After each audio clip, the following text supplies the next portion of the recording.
Hollywood sold us fairy tales, but some of its stars were writing horror stories behind the scenes. They thought fame and money would protect them forever, until their dark secrets came crashing down. Today, they're sitting in jail cells, paying for crimes so disturbing that even their biggest fans turned against them. From sexual assault to attempted murder, here are the A-listers whose evil acts finally caught up with them. Danny Masterson. Danny Masterson became famous playing Stephen Hyde on That 70s Show, a sarcastic and rebellious character that fans loved. The role made him a household name and opened doors in Hollywood. He later starred in Men at Work and The Ranch, working alongside Ashton Kutcher. Outside of acting, he was active in the Church of Scientology and had a side career as a DJ under the name DJ Mom Jeans. But in 2017, his career took a sudden fall when serious accusations surfaced against him. During the height of the #MeToo movement, multiple women came forward with allegations about incidents that happened between 2001 and 2003 at his home in Hollywood Hills. The LAPD launched a 3-year investigation, which led to formal charges in 2020.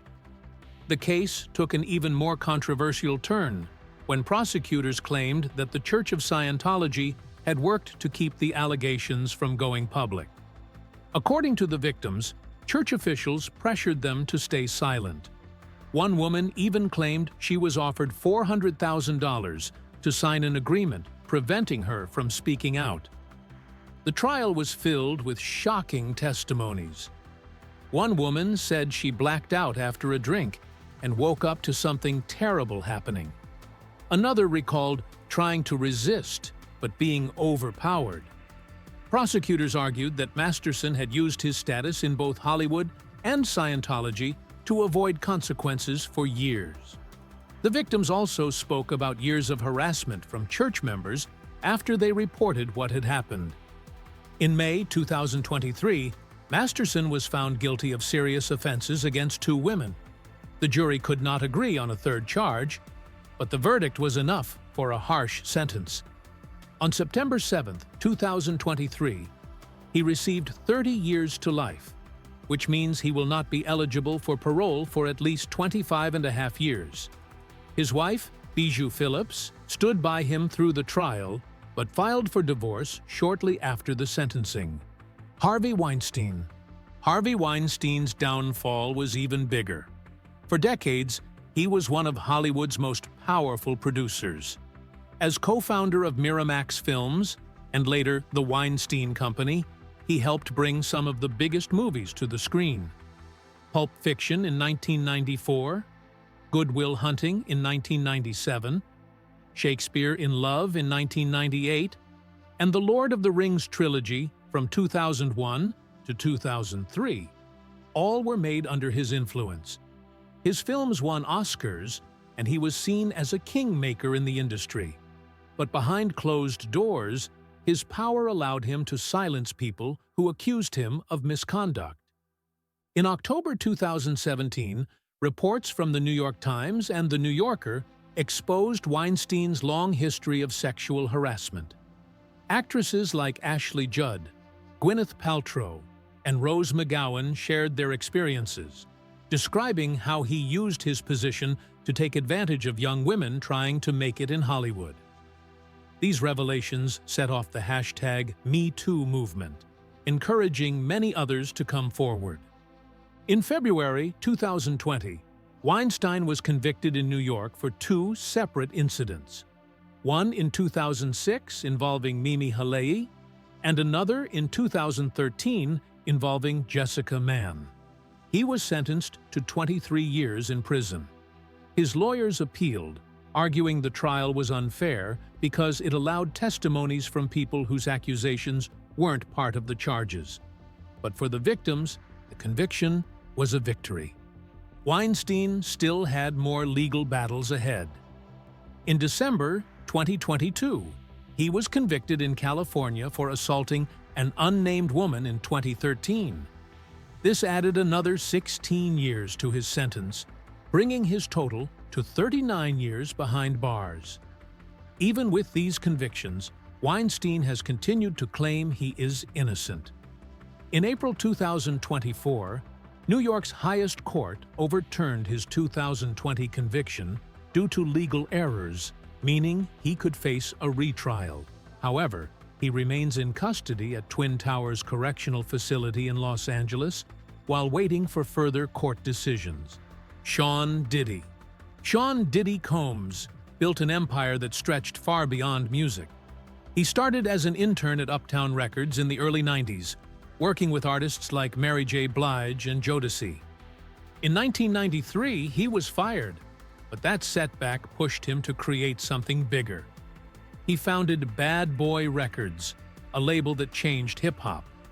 With the notorious B.I.G. as its star, Bad Boy produced some of the most defining music of the 90s. Biggie's 1994 album, Ready to Die, became a landmark in hip-hop, and Diddy's own career took off soon after. His 1997 album, No Way Out, featured hits like I'll Be Missing You and won a Grammy for Best Rap Album. Beyond music, he made waves in fashion with his Sean John brand, winning the CFDA Menswear Designer of the Year award in 2004. For decades, Diddy was one of the biggest names in entertainment, but in 2024, his career took a dramatic turn. Federal prosecutors charged him with racketeering conspiracy and sex trafficking, claiming he was involved in serious crimes from 2004 to 2024. According to the indictment, he controlled situations where women were forced into illegal activities through threats and manipulation. Some incidents were allegedly filmed without consent, and in one case, he was accused of a violent assault on his then-girlfriend Cassie Ventura in a Los Angeles hotel room. Prosecutors also allege that Diddy tried to cover up his actions by intimidating witnesses and paying off people to keep quiet. One accusation states he offered $100,000 to hotel staff to hide security footage of an incident. His legal team argues that some charges, particularly those under the Mann Act, are unfairly applied to black men in high-profile cases. They point out that white men accused of similar crimes have not faced the same level of prosecution. Despite these claims, the trial is scheduled for May 2025. If convicted, Diddy faces a minimum sentence of 15 years. Bill Cosby. Bill Cosby was once one of the most respected figures in television. As Dr. Heathcliff Huxtable on The Cosby Show, he shaped how families were represented on TV from 1984 to 1992. Before that, he made history in I Spy, becoming the first black actor to lead a dramatic TV series. His influence extended beyond acting. He created Fat Albert and The Cosby Kids, wrote best-selling books like Fatherhood, and won 8 Grammy Awards. In 1992, he was inducted into the Television Hall of Fame, solidifying his legacy as a cultural icon.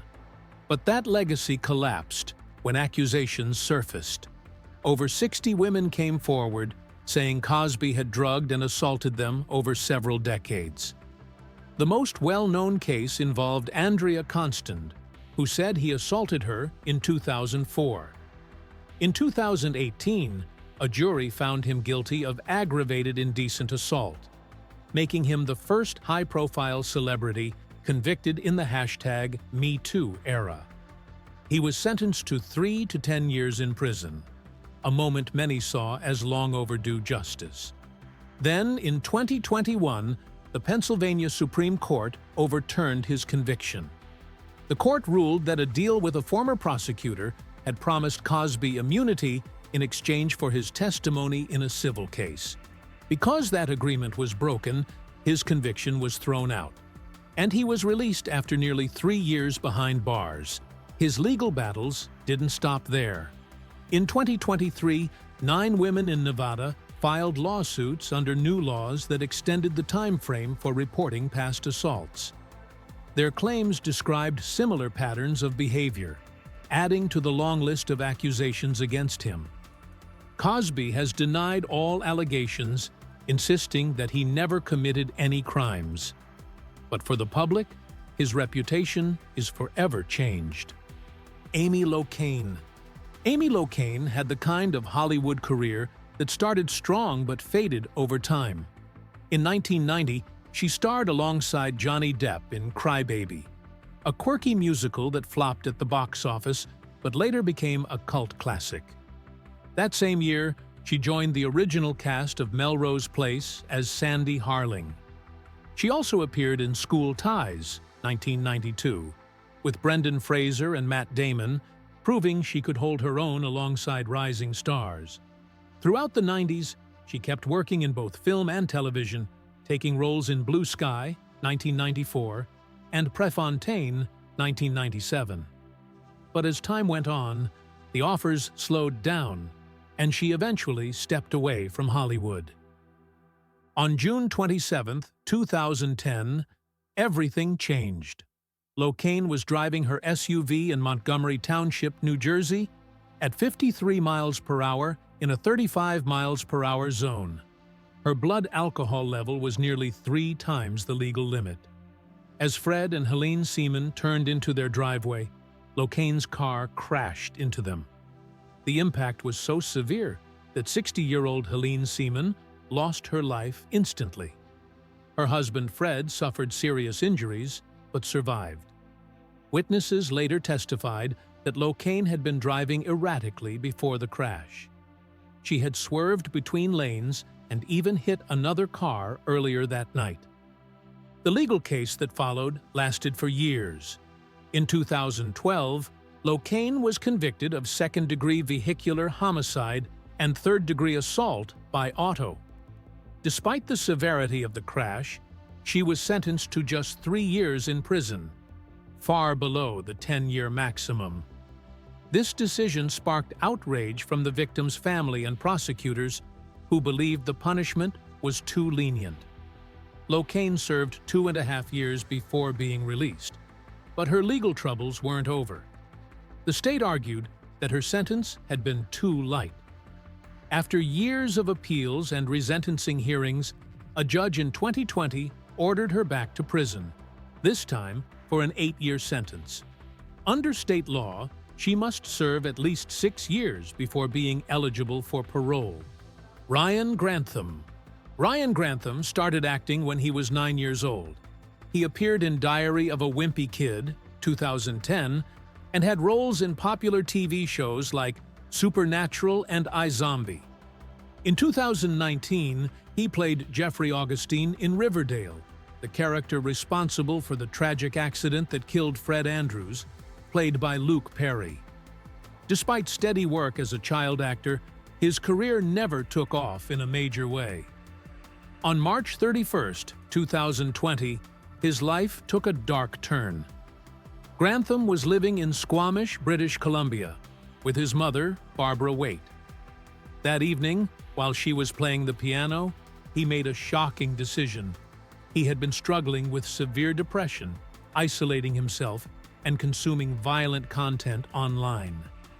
Earlier that day, he had rehearsed what he was about to do. He picked up a gun and took his mother's life in what prosecutors described as a premeditated act. Afterward, he recorded a video where he confessed, showing the scene behind him. The next morning, he packed his car with 3 guns, ammunition, Molotov cocktails, and camping supplies. He also had a map leading to Rideau Cottage, the residence of Canadian Prime Minister Justin Trudeau. His plan was to drive across the country and carry out an attack. But as he made his way, he changed his mind. Instead, he considered committing an act of mass violence at Simon Fraser University, or Vancouver's Lions Gate Bridge. In the end, he did neither. That evening, he drove to a Vancouver police station and turned himself in.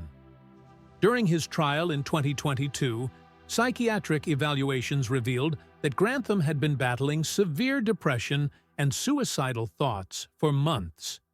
He told experts that he had wanted to take his own life, but had chosen to harm his mother instead.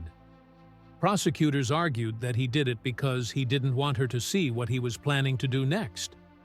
He pleaded guilty to second-degree murder, which in Canada carries an automatic life sentence. The judge sentenced him to life in prison with no possibility of parole for 14 years. Justice Kathleen Kerr called the case tragic and noted Grantham's mental health struggles, but the impact on his family was devastating. His sister spoke in court, describing how their lives had been shattered. Jeffrey Jones. Jeffrey Jones had a career that many actors could only dream of. Born on September 28, 1946, in Buffalo, New York, he started out in theater, performing at the Guthrie Theater in Minneapolis before moving on to stages in London and Broadway. His big break came in 1984 when he played Emperor Joseph II in Amadeus, earning a Golden Globe nomination. But it was his role as Principal Rooney in Ferris Bueller's Day Off in 1986 that made him widely recognizable. 2 years later, he played Charles Dietz in Beetlejuice, securing his place as a Hollywood character actor known for mixing comedy with a touch of eccentricity. Through the 1990s and early 2000s, he took on roles in The Hunt for Red October, The Devil's Advocate, and HBO's Dead Wood, proving his versatility. Then his career came to an abrupt end. In 2002, authorities arrested Jones for an incident involving a 14-year-old boy. He had paid the minor for inappropriate photographs, and when investigators looked further, they found illegal content in his possession. He pleaded no contest, which meant he accepted the charges without a formal admission of guilt. His sentence included 5 years of probation, 1 year of counseling, and mandatory lifetime registration as a sex offender. The case sent shockwaves through Hollywood. While prosecutors confirmed that no physical contact had occurred, the nature of the charges was serious. His attorney argued that this was an isolated incident, but public opinion was not so forgiving. Another well-known figure, Paul Reubens, best known for playing Pee Wee Herman, was also investigated around the same time. However, Reubens faced separate misdemeanor charges that had no direct connection to Jones. After his conviction, Jones's career was essentially over. He expressed regret in court, calling it a painful chapter in his life, but audiences and studios distanced themselves from him. Joe Sun. Joe Sun had a short Hollywood career, but his life took a dark turn that made him infamous for reasons far beyond acting. Most people recognize him from Austin Powers, International Man of Mystery, where he played Random Task, a parody of the James Bond villain Odd Job. Before that, he appeared in a few low-budget action films like Joshua Tree in 1993, Blood Fist 5, Human Target in 1994, and Shoot Fighter 2 in 1996. But whatever success he had in Hollywood didn't last. In the end, his crimes erased any trace of his acting career. In 2008, police connected Sun to a violent crime that had gone unsolved for nearly 18 years. On December 24, 1990, a 19-year-old woman was abducted off the street in California. She was forced into a car at gunpoint and driven to a remote area. There, she endured a terrifying ordeal before being left behind. For years, police had no leads. Then, in 2008, Sun was convicted of vandalism, and as part of standard procedure, his DNA was entered into a national database. That single entry changed everything. His DNA matched evidence from the case, and suddenly, a crime that had gone unsolved for nearly 2 decades had a suspect. Sun was arrested and faced multiple charges, including kidnapping and assault. However, because of the statute of limitations, some charges had to be dropped. In 2011, he was convicted of felony torture and sentenced to 7 years to life in prison. But his violent behavior didn't stop there. On October 10, 2011, while serving time at Wasco State Prison in California, Sun attacked his cellmate, Michael Graham.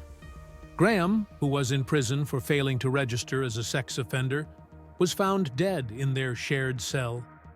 The attack was so severe that investigators immediately opened a new case against Sun. In 2017, he was found guilty of voluntary manslaughter and sentenced to an additional 27 years. With his previous sentence, this meant he would never be released. Shannon Richardson. Shannon Richardson had a small acting career with minor roles in TV shows like The Walking Dead and The Vampire Diaries. She also had a brief appearance in The Blind Side, but in 2013, she became infamous for something far more shocking. She was at the center of a bioterrorism case that made headlines across the country.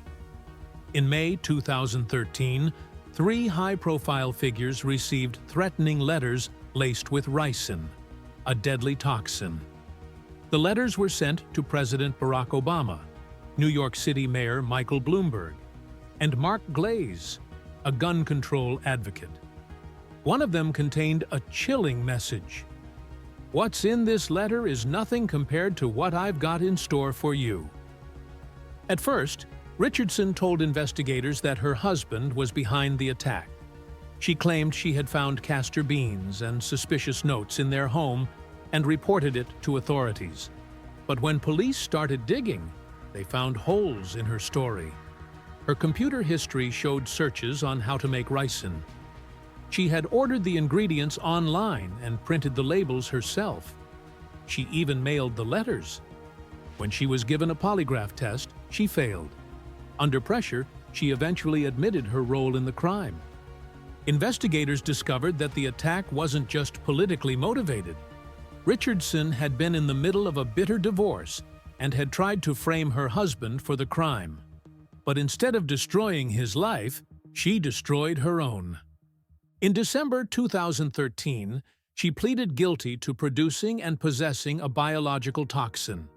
In July 2014, she was sentenced to 18 years in prison and ordered to pay $367,000 in restitution.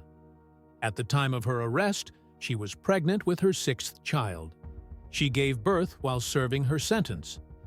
The case shocked the public. It wasn't just about the deadly toxin or the high-profile targets. It was the fact that she was willing to ruin someone else's life to cover up her own crime. Shelley Malil. Shelley Malil had a different path to Hollywood, but an equally dramatic downfall.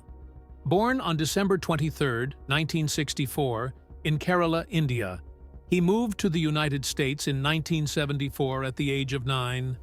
He developed a passion for acting in high school and later trained at the American Academy of Dramatic Arts in New York.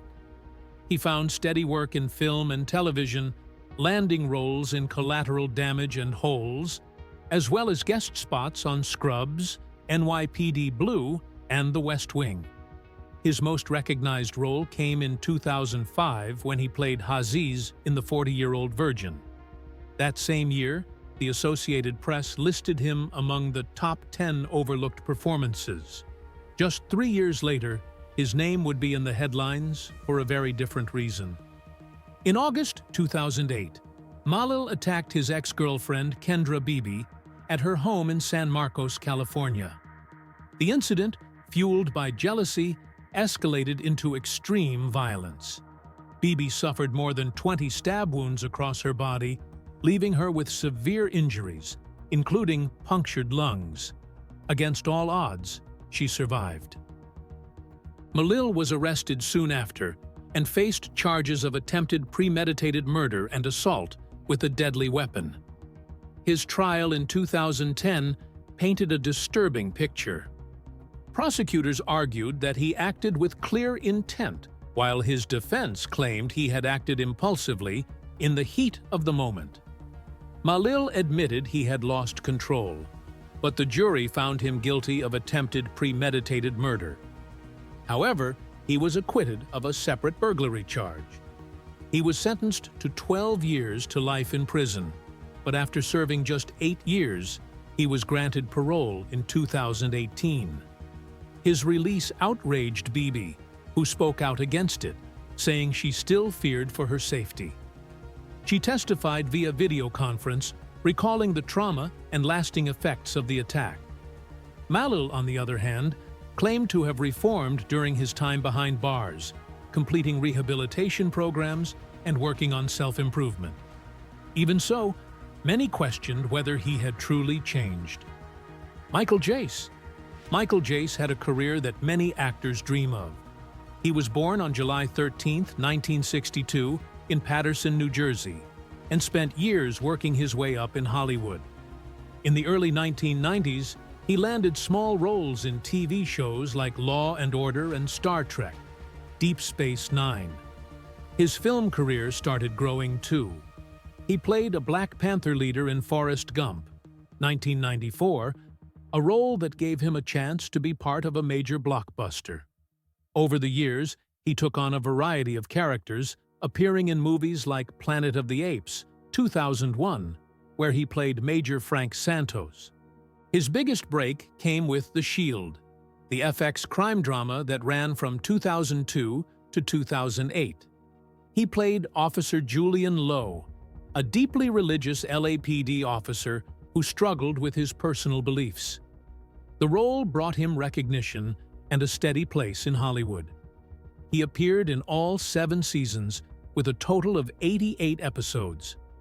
Jace also took on sports-related roles, like playing Michael Jordan in the TV film Michael Jordan, An American Hero, 1999, and starring in The Replacements, 2000. His career was never at the level of a leading Hollywood star, but he had steady work and a respected reputation in the industry. Then, everything fell apart. On May 19, 2014, Jace committed a crime that shocked Hollywood. He shot and killed his wife, April Jace, in their home in Hyde Park, Los Angeles. Their 2 young sons, just 5 and 8 years old, were inside the house. Investigators later found out that Jace was convinced April wanted to leave him. He believed she was seeing someone else, but no proof of that ever came out. That night, Jace waited for her to come home. When she walked through the door, he shot her once in the back. Then he fired twice more at her legs. Witnesses later revealed that he said something cruel to her in those final moments, making a reference to her love for running. She had been a competitive runner, and those words showed how much anger was behind his actions. After the shooting, Jace didn't run. He called April's mother and sent her a text message. "Come to the house. I shot April." Then he dialed 911 and told them what he had done. Police arrested him the next day. On May 22, 2014, he was charged with murder. His defense team claimed he acted in the heat of the moment and had originally intended to harm himself, not April. But the evidence told a different story. The fact that he had waited for her, fired multiple times, and made comments during the shooting made it clear this was no accident. On May 31, 2016, the jury found Jace guilty of second-degree murder. A few days later, on June 10th, he was sentenced to 40 years to life in prison. He is currently serving his sentence at Corcoran State Prison. A once promising career was erased in an instant, leaving behind a tragic story of violence and loss. Joe Exotic. Joe Exotic's story is the kind of thing that sounds too strange to be real. Born Joseph Allen Schriebvogel on March 5, 1963, in Garden City, Kansas, he lived a quiet life in his early years. He and his brother Gerald ran a pet store together, but everything changed in 1997 when Gerald died in a car accident. Using the money from a lawsuit, Joe opened the Greater Wynwood Exotic Animal Park in Oklahoma. At first, it was just a tribute to his brother, but over time, it became something much bigger. Joe Exotic wanted to be famous. He built his brand by dressing in flashy clothes, carrying guns, and surrounding himself with big cats. He created an online talk show, filmed music videos, and even ran for office, first for president in 2015, then for governor of Oklahoma in 2018. But what made him truly infamous was his feud with Carole Baskin. Carole Baskin, an animal rights activist, accused Joe of mistreating animals at his zoo. She called for his business to be shut down, and in return, Joe launched a public attack on her. He spread rumors, made accusations, and even put out bizarre music videos hinting at dark theories about her past. Their conflict became a major part of Tiger King, the Netflix documentary that made Joe Exotic a household name. But behind the entertainment, things were getting serious. In 2017, Joe Exotic took his feud with Baskin to a dangerous level. He tried to hire someone to harm her, offering money for the job. The first attempt failed when the person took the money and disappeared. But Joe didn't stop there. He later made an offer to an undercover FBI agent posing as a hitman, giving him $10,000 in a recorded meeting. That was all federal agents needed to take him down. The investigation uncovered even more. Authorities found out that Joe had illegally sold tiger cubs and had killed 5 tigers at his zoo to make room for new animals. He was arrested in 2018, and in April 2019, he was convicted on multiple charges. These included 2 counts of murder for hire, 8 counts of falsifying wildlife records, and 9 counts of violating the Endangered Species Act. In January 2020, Joe Exotic was sentenced to 22 years in federal prison. After an appeal, his sentence was reduced to 21 years. He is currently serving time at the Federal Medical Center in Fort Worth, Texas.